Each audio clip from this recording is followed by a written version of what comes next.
Hey everybody, welcome back to Northernlion, Place of Binding of Isaac Afterbirth. Plus, 44 was a little stop and go.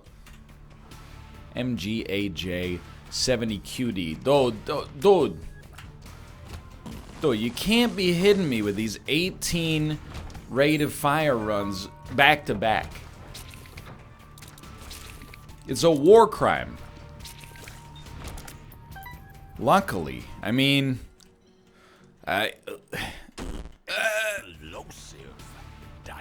you know, like, it could be worse, but like, not by much, dude.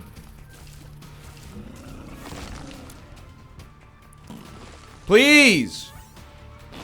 I don't want to shout, okay? It's just, I want to open that tinted rock because rooms with a lot of enemies are bodying me, and every single room is just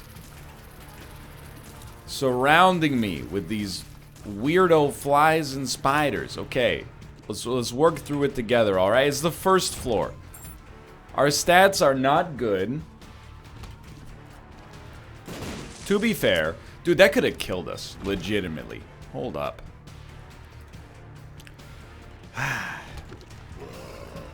Our stats are not good. Don't you take a circuitous path.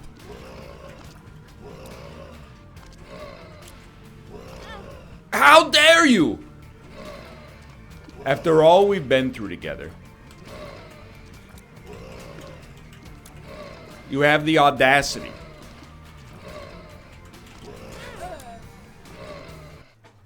I mean, I panicked. I did. Let me take a second. You know, it hurts a great deal. Oh, it hurts a great deal. It's a month and a half of wins gone. Why? Because of me. That's the part that hurts the most to admit. We panicked. The enemy AI is also much stronger than I thought it would be, but I got mind flooded over the course of my situation there, and oh, it's painful. I feel the emotions going through my brain right now, but life goes on. I'm okay. All right, we're back on the level. Life goes on. Yeah, it's a sad milestone to lose, and it sucks to lose at it. So close to 50 especially, but it did, if I could go back and do one thing, I would not have used the gigafart. Hold on, I just want to see what we got here. I would not have used the gigafart to try to blow up the tinted rock. I'm annoyed by the fact that it didn't blow up the tinted rock, but I really should have saved it for combat. It's a sad situation. Life goes on, you know. What did I say? It's so fortuitous on the last one. I was like, hey, you know, 45 wins in a row buys me a loss. All right, well, see, you know, sometimes when you're right, you're right. Stuff like that makes you believe jinx exists. Anyway, life goes on. I'm not going to complain about it too much. I did it to myself. We're back, and we're playing Isaac. And you know what? Streaks are great. They're the best. All we can do, though, is get back on the horse. As much as I would love to snap my fingers and erase the fact that we just capitulated after, you know, basically since March, haven't played pretty consistently, life goes on. And by July, we can surpass the run. Or maybe, I don't know, maybe the DLC will be out by then, but, you know, let's not be ridiculous. Oh, man. It's a real rush of emotion, I'm told, to lose a streak. I'm not actually that beaten up over it. If any, I mean, like I am, obviously, because there was something I could do, dude, especially, but mostly I'm like, dude, how do you transition from this to an anecdote? Also, does anybody have any anecdotes I could use? It's fine. Again, Isaac is weird. Isaac is like the bedrock of my professional mental health.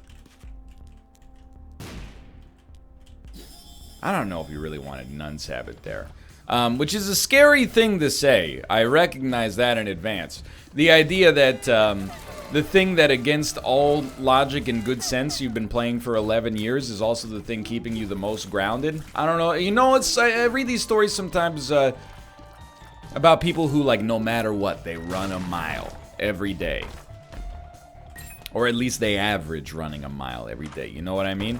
And they say, like, even when they're sick, they run a mile. Even when they're sad, they run a mile. And it might not be that actually doing the thing in the moment is worth something. You know, like, of course, exercise has, like, mental health benefits and yada, yada, yada. But I think that for some things, there's almost like a meta level. Like, doing the thing provides a benefit, but, like, doing the thing for a certain length of time also, you know, provides a mental health benefit. And that's where I'm at with Isaac. So even though we lost today, we're going to win today as well, in all likelihood. And they, you know, the streaks wouldn't be as sweet were it not for the possibility of the loss to be there in the first place. Life goes on, and I'll be here playing Isaac in 45 days. I hope we'd be lucky to be back at 45 wins in a row. You know what I mean? Have we not been to the item room yet so far? I do believe that, by the way. It might have sounded like I was just spinning you a bit, but yeah, let's check it. Oh, we already went. That's right. The curses, dude. It's the honest to goodness truth. Excuse me, sir. Where's the item room? Did we pick... Oh, hold on. I think I'm dumb. We picked up the heart on the item room, didn't we? Or the gigafart, I should say. Or the, you know, love farts. Whatever the heck this garbage item is called. But I do believe it. It's like when people are, you know, they're talking about starting to learn how to program. One of the most common pieces of advice that comes up is, you know, don't use that language. Use C++. C++ is 13% faster than Java. Would you like to use a slow language? I don't think... No, I'm mostly being facetious, but there are people that... Anyway, you don't need to worry. If you're just learning, you don't need to worry about that. And largely, if you're working, you don't probably need to worry about that either. But if you're working on some serious stuff, you're building satellites, you know, rocketry technology and stuff like that. If you're just building like an app that, you know, prints out odd numbers, you probably don't need to worry about it too much. Anyway, one of the pieces of advice that pops up most often is, you know, program every day. Even if you feel like, you know, oh, I did a lot yesterday, I don't need to do it at all today. You know, don't necessarily burn yourself out, but simultaneously just, you know, write something that takes 10 minutes that you already know how to do. You know, write something to check if a string is a palindrome. You know, if it's the same backwards as it is forwards. And then after you're done that, if you decide that you're, you know, that's all you wanted to program today. Hey, did you learn anything? Probably not, but maybe. And moreover, you at least, you know, you kept yourself from getting rusty. But what often happens is that, like, you know, an accomplishment is kind of infectious. You know, you decide, now that you've started doing something, man, it would be a real shame if I just, like, I've already got my code editor open and blah, blah. You know, you get the idea. Before you know it, maybe you spent a couple hours working on something that you're actually interested in, and you've gained some real skill. It's the same for working out. I'm doing this workout program right now. I apologize. It's never, and I've been on the other side of the coin. It's never nice when you're not working out to hear about other people working out, because it almost comes across like an implicit insult towards yourself, but I don't mean it that way. It's just a hobby. It's not a hobby, dude. It's you're praying at the Church of Broden. May your gains be blessed, sir. For some people, they take it a little bit too far, but you know, it's true with all communities. You know, there's some people who just watch My Hero Academia, and then there's some people who are like, well, if I was a hero from My Hero Academia, I would be All Might, because All Might is blah, blah, blah, blah, blah. And you're like, yeah. All right, Jeremy, whatever you say, dude. I'm going over here now. Regardless, I'm not trying to alienate every subset of my audience, okay? I'm emotional because of the street class, but I'm doing this new program now, and essentially, it's called 531 Big But Boring. There's in case you wanted to look it up for yourself, just to have context. But basically, all you need to know is there's like work that has to be done, you know, every time you're in the gym. And then there's what's called accessory work. Now, accessory work is not optional, but it's not as important as the main lift that you're working on that day. So if you sleep like garbage, or you know, you're real sore from even 2 days ago or something like that, or you don't have a lot of time, or you know, you're stressed out, you know, you can go into the gym and be like, okay, today I'm feeling a little bit under pressure. All I have to do is, you know, the major lift that's actually the component of today's workout. The accessory stuff, we'll just skip that, and I'll just have, you know, have a decent workout instead of a good workout. I think we'll try this. 9 volt actually is decent here, so we will take that too. With the kidney bean. But what ends up happening, I wouldn't say more often than not, but what happens, you know, a lot of the time is, you know, even if you're feeling bad, you know, once you finish like the hard part of the workout and you get to the accessory work, you're like, I'm already here, I'm already sweaty, I'm already wearing the clothes, I already have like a spot in the gym, I might as well just do it. And then you do it and you feel better about it. It's kind of like, you know, I am productive. I don't know if people realize how insulting it is sometimes. They call me the laziest hardworking man on YouTube. I'm hardworking because I make videos, which is my actual job, but I'm lazy because sometimes I don't update the meaningless Twitter panels at the bottom of my stream page that say how many followers I have on Twitter. I guess I'm lazy. I'm lazy because I didn't do a 90-second task. I instead prioritized my day around 2 things. Doing the tasks that take 45 minutes that actually, you know, generate entertainment for people, and then on top of that, getting the heck away from the computer so my mental state's in a good enough spot to come back and do the exact same thing again tomorrow. But, you know, it's okay. I'm not insulted at all. But I do think I'm a very productive person, from a labor standpoint at least. And the only piece of advice I have with respect to product, I have a couple. One is like build habits, you know. The other one is like, just do it. Like I've been there in my life. I used to, and I can still procrastinate with respect to some things, but I procrastinated with respect to schoolwork for like a period of my life, and it just sucks. Like it's just a lot of. You're not gonna believe this, but when you procrastinate, you end up working a lot harder than when you don't procrastinate. Because first off, you have to do the work anyway. So let's just say that that's one work. On top of the 1-to-1 work ratio, because it's got to get done one way or the other, you also have to work on the strategy that you're going to use to procrastinate, which is like permanently keeping you stuck in the bargaining phase of your life. You know, like, okay, well, I do have to do this thing, but first I'm going to do this, and then I'll reward myself, and then I'll write a page, and then I'll reward myself. There's no trick to getting unpleasant things done, except to make them, you know, maybe a little bit more pleasant. But I think by building it up as this terrible thing, like, oh, studying is such a pain in the butt, every time I read 10 pages I'm gonna eat an Oreo, you're telling your brain that, you know, studying sucks. You're gonna want to do it less in the future. Anyway, that's so, you know, the bargaining I think is a waste of time if you could just instead go ahead and do it. But then secondarily, the only other piece of advice I have is just get started, you know?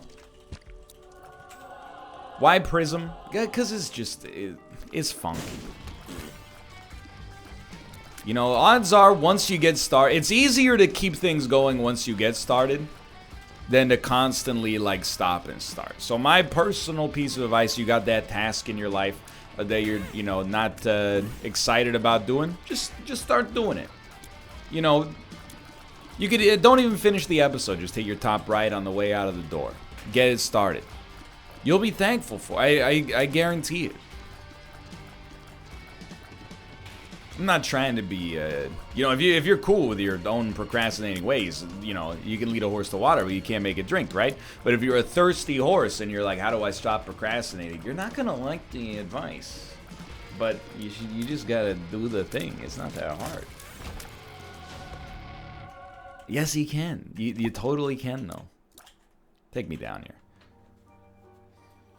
Like, for me, I mean, I have an unfair advantage, and I mean this sincerely. My duties on a daily basis are playing video games that I like. There's still days where I'm like, you know, I would rather record something else than record whatever. But you just suck it up because it's like the most minor inconvenience of all time, right? Some of my best videos have come from days where it's kind of been like that. I've been like, I don't really want to play this, and then I play it, and I'm like, oh, that was a great time. So that's my advice on that. The reason I'm able to, you know, one of the few YouTubers out there making, you know, 4 or 5 videos daily, publishing them, and whenever I miss an upload, people are like, he's dead. You know, that's the reason I'm able to do that is because I have a good routine. I like what I do, and part of the reason I like what I do is because I make it pleasant for myself. You know, I like doing it on the first hand, but also maybe I like doing it because I make it easy to do. I.e., like after I finish recording a video, I don't go look at a video that just got published that might not be a 10 out of 10 and get myself all bummed out because a bunch of people are like, hey, NL, you got a single-digit IQ. And I say, hey, buddy, I'll have you know I have 10 times a single-digit IQ, okay? Put some respect on my name. Anyway, I'm not a mental health expert, but you know, if you ever want productivity tips, I'm here to help out however I can. But it's not sage advice, you know. I think a lot of people assume that, you know, giving good advice is, you know, it's like the life hack school, right? Like, hey, here's a life hack for studying. You know, if you put your fingers in your eardrum, you study 10 times faster. Your brain just uptakes information way better. You know, it's not like that. It's really just like, hey, you got a thing that like you don't want to do? Just do it like immediately. That way, you know, you're gonna have to do it anyway, but at least you're not spending like a week being like, I dread doing this thing. You know, that's my 2 cents on the subject. Not my own worst enemy, not worst enemy, but I avoid unpleasant tasks from time to time. I'm not talking about like upgrading my, you know, Twitch panels, which I did, by the way.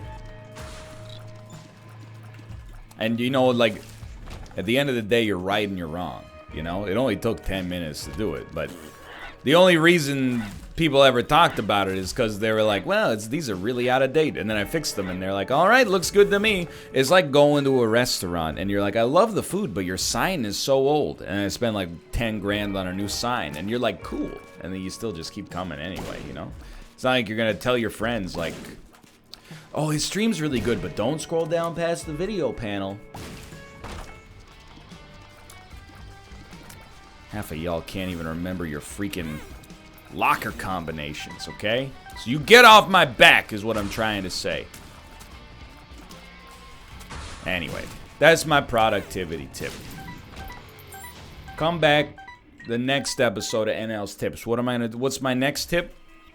I don't know, dude. Good piece of advice for, you know, sleeping more. Go to bed earlier, dummy. It's not really that good, I suppose. Alright, give me a moment.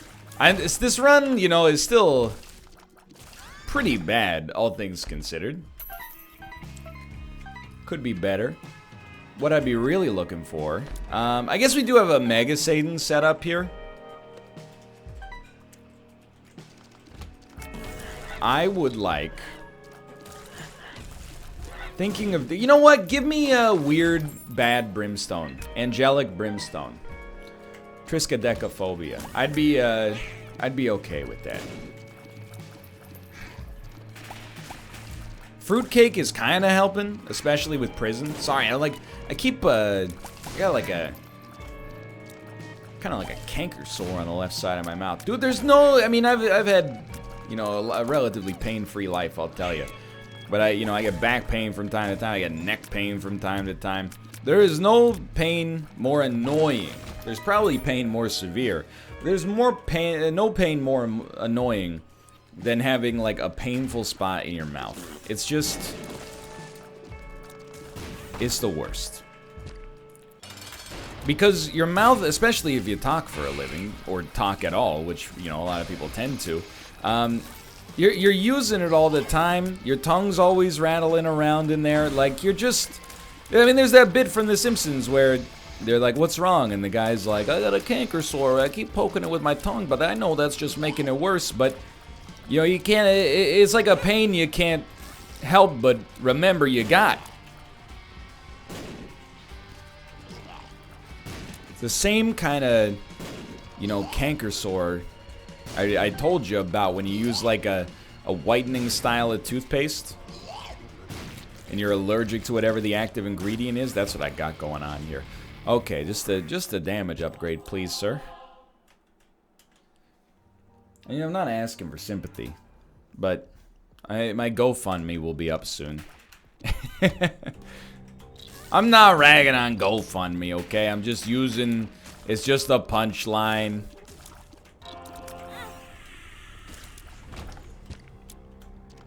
It's not meant to be a political statement. We got plenty of time for that with the 2020 election. Canada's 2019 election is coming up in like dang old October, man. It's that time of year.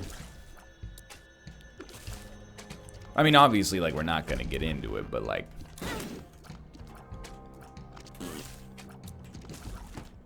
I mean, there's no but. We're just not gonna get into it. I'm just saying, at this point, I would vote for the devil if he came out with a cream that just removed canker sores. Not cold sores. So, yeah, I want to point out there's two different things here. Plus, I know tomorrow I got to keep my mouth open at the dentist all day. He's going to be like, what's up with this canker sore? And I'm going to be like, you tell me, dude. But it's going to be like, whoa, because my mouth's going to be open the whole time. You know, you get the idea. What is wrong with our tears, dude? Well, the run, it's definitely gotten better.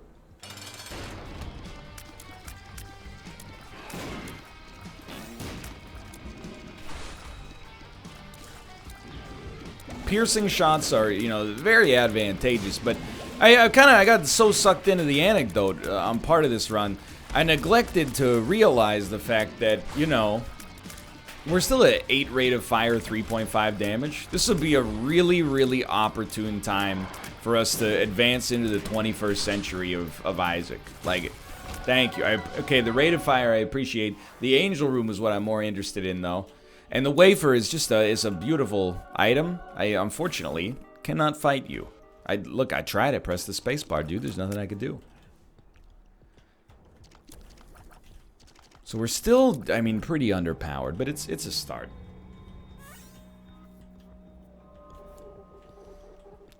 I don't know. You know, there's a Twitter trend going on right now, and it's, you know, dear me 10 years ago. Like, you know, what would you say to yourself 10 years ago if you can go back in time?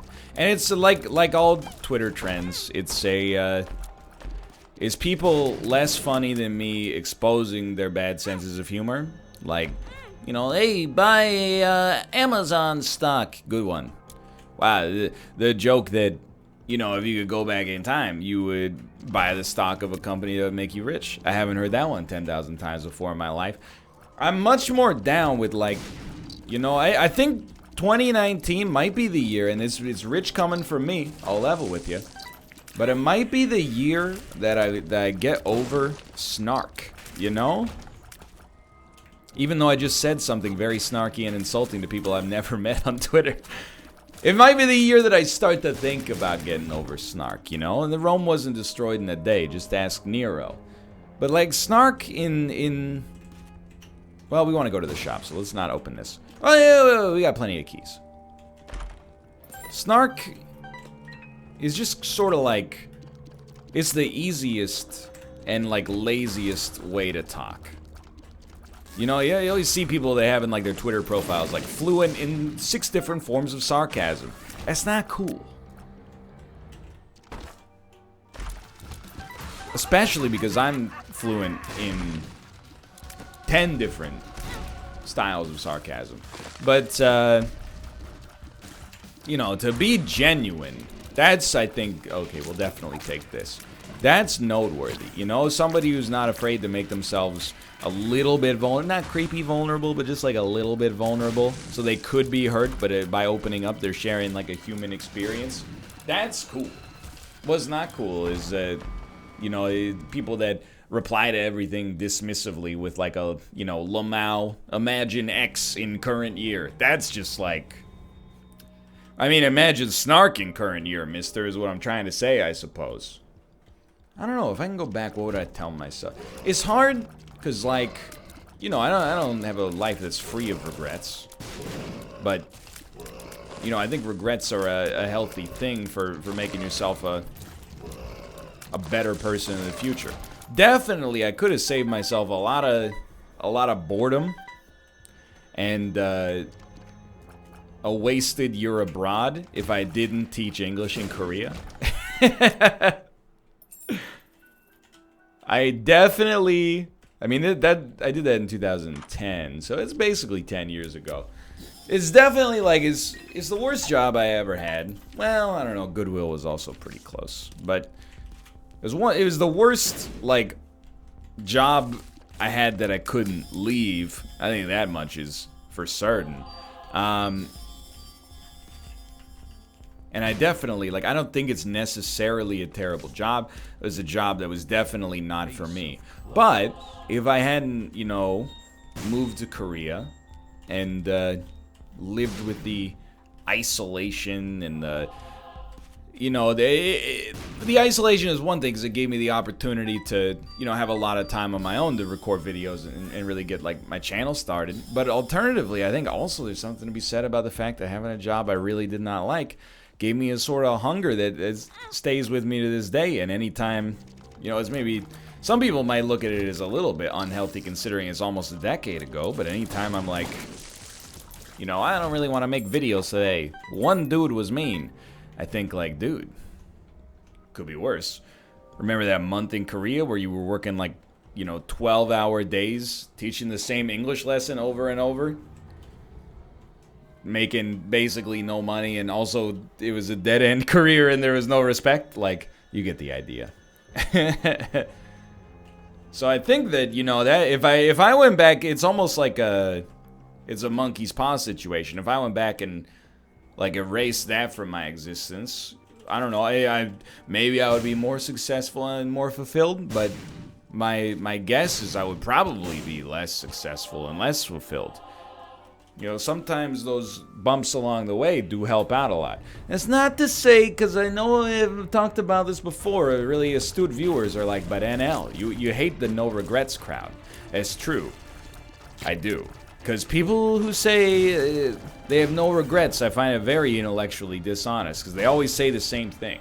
I have no regrets, because I like who I am, and every mistake I made was just like, you know, a bump on the road to becoming the person I truly wanted to be. Okay, but like, you know, maybe you were like an alcoholic and getting a DUI got you to sober up, but still, you'd probably like rather not have driven drunk, right? Like that's, I mean, you can have the regret of like taking the first sip of alcohol at some point. I'm just saying, like, you can It's too easy. You know, it's almost a snarky answer. It's like whenever you ask like a would you rather question, and people always try to find a loophole. Well, I would rather blah because I would use my infinite money to find a cure for immortality, or a cure for mortality. You know, that's not really the spirit of the question. I think you can acknowledge, I guess, like something in your life was not handled the best way you could have handled it. And yeah, you learned a lesson from it that brought you to where you are today, but simultaneously, at least at the time, it would have been better if it had not happened. You know? I think it makes sense. I don't know. It's like sounds almost too easy, but I would probably be like, hey, you know, this summer, check out some programming classes. Because I was under the impression that programming was something exclusively for people who were extremely, like, mathematically minded. And when I actually got into it myself, I was like, dude, that's a lie that they tell to keep you out of their jobs. It's not to say you don't benefit from being mathematically minded. I mean, I'm not particularly mathematically dumb, believe it or not, based on my Slay the Spire performances. But, yeah, I think, because, you know, I had always, like, chosen, I chose to go to school for biology because of the fact that I was interested in the subject matter of biology. But the actual act of learning about biology, and even like being in the lab, I derived no pleasure from. I let her step on me, Yas Queen. Twice? Okay, that's too much. But the act of actually, like, you know, doing programming exercises, I was like, you know, it sucks that I only got into it when I was like 27. I was like 26, but I was like, now I get it. When people that I went to high school with were like, I know what I want to do, and I've known what I want to do since I was like 11, I was like, now I get it. I mean, I still would rather make jokes over streams and videos, but like, it's a close second. I definitely understand that now. I don't know about you, like I was always good in high school, middle school, etc., etc. When it came time to pick what I wanted to do with my life, I was just like, the thing I like studying the most is biology. It's a bad way to pick a major, but it's probably by far the most common way to pick a major as well.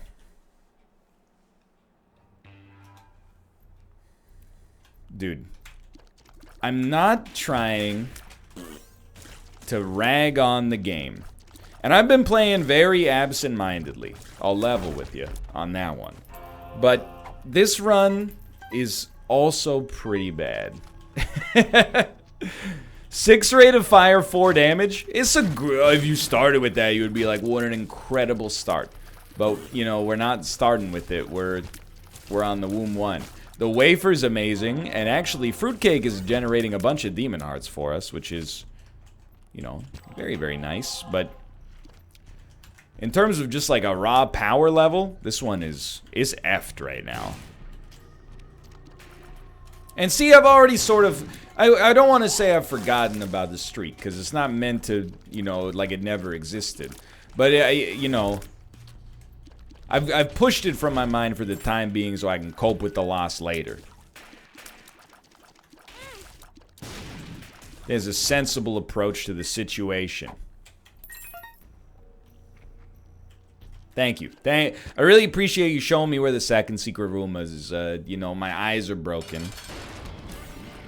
I don't know. Actually, we might go with Conquest here, because we also have 0.85 speed. By Conquest, I mean White Pony. But we also have 0.85 speed, which is, like, comically low for where we're at in the game. Like, what items did we get? I look at the right side, and I'm like, we got good stuff. Then I look at our stats, and I'm like, where are they... How's it helping us? Okay, we'll take White Pony. We'll take the right item. The soul's not bad.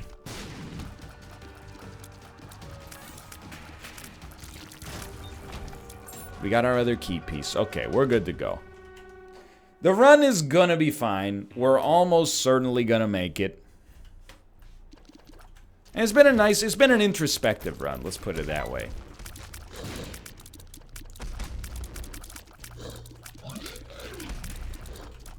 You know, I like opening up from time to time. If you do this job, it helps to, not be like embarrassed, if that makes sense, not be easily embarrassed. I think like really, you know, I have a certain level of influence. It's led me, because, you know, I never thought in my life I would like, I'd be just coming up with conversations off the top of my head and like, you know, thousands of people or sometimes even more would be listening to it and they'd be like, here's what I think about what you said. You know, it's a weird thing for the human brain to have to experience. I think that's why like having a certain level of influence, you know, changes a lot of people. I think it's changed me too, but I really think like, you know, having people listening to you, it really forces you to go like one of two paths. And I'm always sad to see, though it's not really any of my business, that a lot of YouTubers, I don't know if I'd say, that, like, to be honest, I don't think as many Twitch streamers have fallen victim to this. But, you know, there's still time. A lot of YouTubers go down the path of, like, a lot of people listen to me, so I must be saying some pretty important stuff, and then they start weighing in on every issue, and they elevate themselves relative to their audience. They start to behave like, I don't want to say like a scumbag, but, you know, like, as if they're an actual celebrity instead of, you know, a dude or a lady who just happened to get lucky, you know, right content, right time, making videos on YouTube, which, you know, it's not like the job doesn't provide value to society, but, you know, you're not like a doctor. I'm not trying to be diminutive, but I think like a lot of people go down the path where they're like, I am a big shot and it rules. And a lot of other people, it's not just me, but I've gone down like the opposite path where like the more people listen to me, I'm like, shut up. Don't listen to me. Don't pay attention to me. People go, hey, NL, what's your opinion on, like, social issue? Brother, I have an opinion, okay? But guess what, dude? I play video games for a living. I don't know, I'm shockingly poorly read. You are not on camera right now. Go read some political theory or, you know, some scientific, it doesn't even have to be scientific journals, but just some discourse surrounding science related to these issues. Don't waste your time talking to dummies like me about these subjects. Even, you know, I think I'm very lucky that I'm smart enough to know that I'm dumb. There's like various peaks and valleys you go through on intelligence, in my opinion. There's like, I'm dumb. I'm smart. Then, I'm smart enough to know that I'm dumb.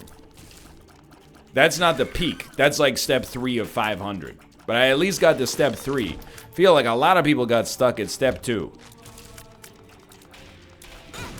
And I understand it. Like, I'm not trying to have sympathy for this kind of crowd necessarily, but I understand it because, you know, I mean, I was talking about it with Dan and Mathis. It's like, it's pretty crazy. Like, we probably do, for doing our jobs, get a disproportionate amount of hatred when you, or at least vitriol, when you consider that, like, the duties of my job are, like, play video game. And every once in a while, you get somebody who's like, I hate you.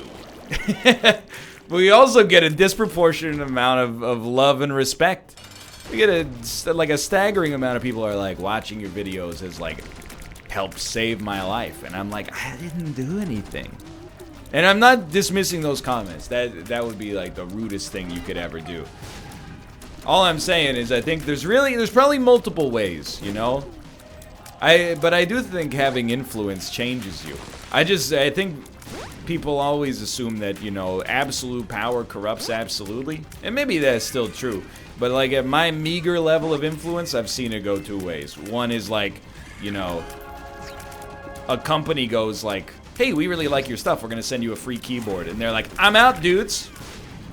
See you later, suckers. I'm going to Hollywood. And then the other side is like, please stop complimenting me. I don't deserve it. And I'm very much on the... It's not that I have low self-esteem.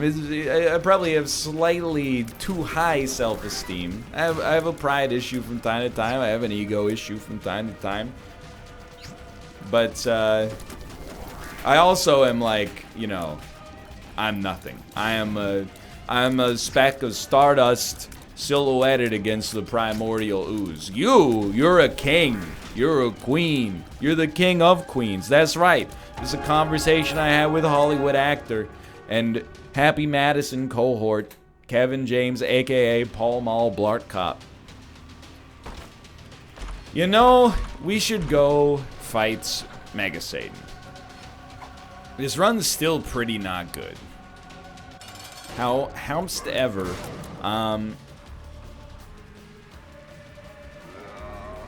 why not go for it? You know, we just lost the streak. What are we worried about? Going to -1? I think we're on 0 right now.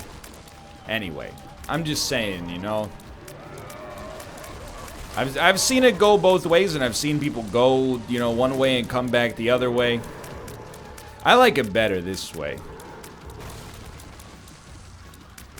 I can't imagine, like, feeling the pressure that a lot of YouTube, like, there's, and it does rub me the wrong way. I'm playing it up as if I'm, like, not annoyed by it. I'm not really annoyed by it, but I, like, you know, I roll my eyes at it. You know, there's, like, YouTubers out there who feel like they have to comment on, like, every controversy.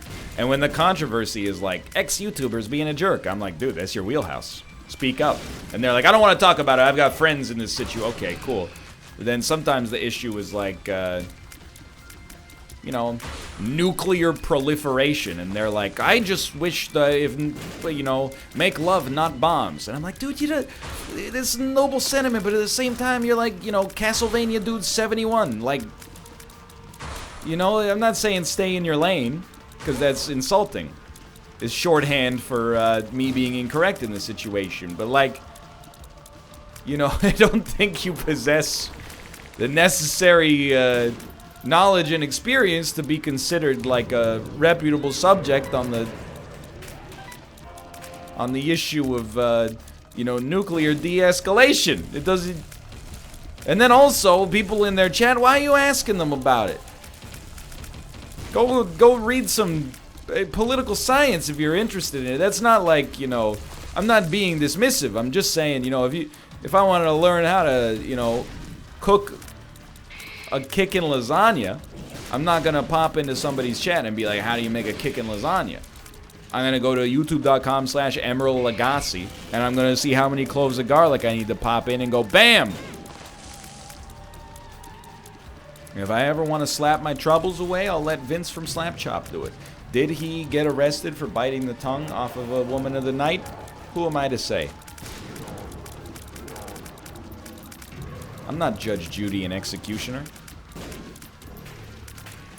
I'm glad we salvaged some entertainment value out of this run. It's always, there's like the dopamine vacuum. You know, it's like when you pop open a potato chip bag by like squeezing it and then slapping it so it just pops and it sounds like a gunshot. You get suspended from school for 3 days. It's like that. That didn't happen to me. It's just I have a vivid imagination. And I'm cursed with memory. You know, there's a boom and then there's a vacuum. So whatever rushes in to fill that space is, you know, whatever's closest. And I'm thankful I had some good, semi-good conversational topics hanging out there. That being said, if you don't give me at least like a 7 out of 10 quality run next, you're a coward. This one is relatively poor. What did we take the prism over? I don't know what we did to this guy, dude. Oh, dude, it's the greatest sticky shot of all time. I think the prism has been helpful, but we took it over a defensive item, right? If that's the case, I'm a genius. Because that might have been the difference maker on this run. I'm not doing delirium, are you insane? Well, we lost the streak, but here we are. Back at 1. Yeah. Thanks for watching. I hope you enjoyed the episode. If you did, click the like button. It's a great deal. Of course, subscribe if you want to see more in the future. For now, thanks for watching and all. See you next time. See ya.